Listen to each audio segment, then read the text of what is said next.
So I'm here with Hereid, the director of the NIA Museum in Vemork, Norway. I'm not sure, not sure I'm pronouncing that correctly, but this is a site of great historical importance that is probably underappreciated by most people today.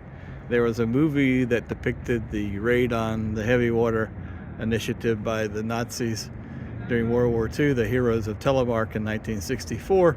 But historians have cast some aspersions on that telling of one of the sabotage raids. Anna, can you tell us why, as director today in the 21st century, why this is important so many years after?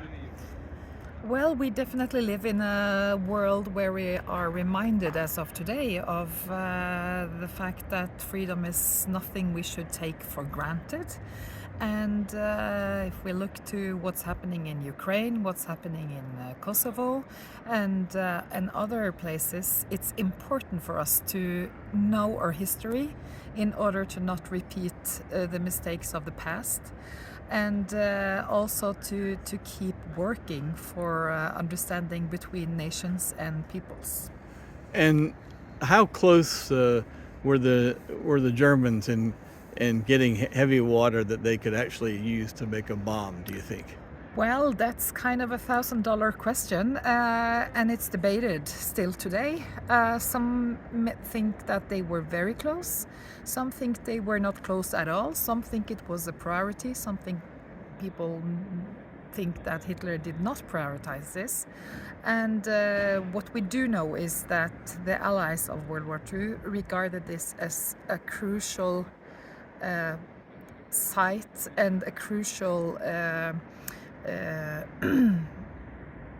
place that needed to production that needed to be stopped in order to stop the Germans from developing. And it took several attempts.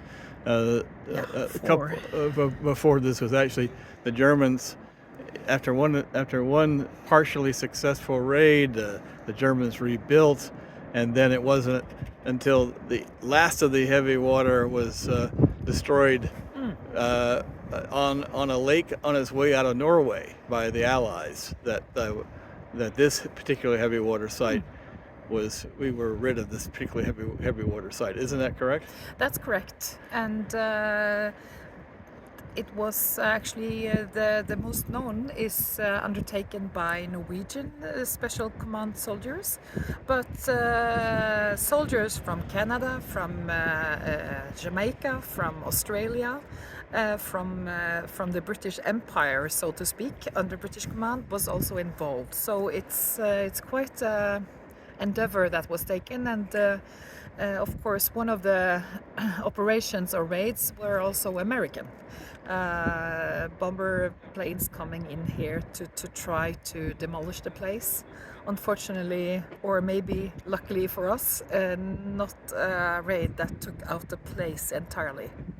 Okay, well, thank you so much, Anna, for taking the time to speak to us today. And it's incredible that this bucolic setting could be the home of something in World War II, which was such a threat to society as a whole. I think that's the lesson here. Yeah. Well, thank you for coming, and hope to see lots of Americans here sometime soon. Thank you.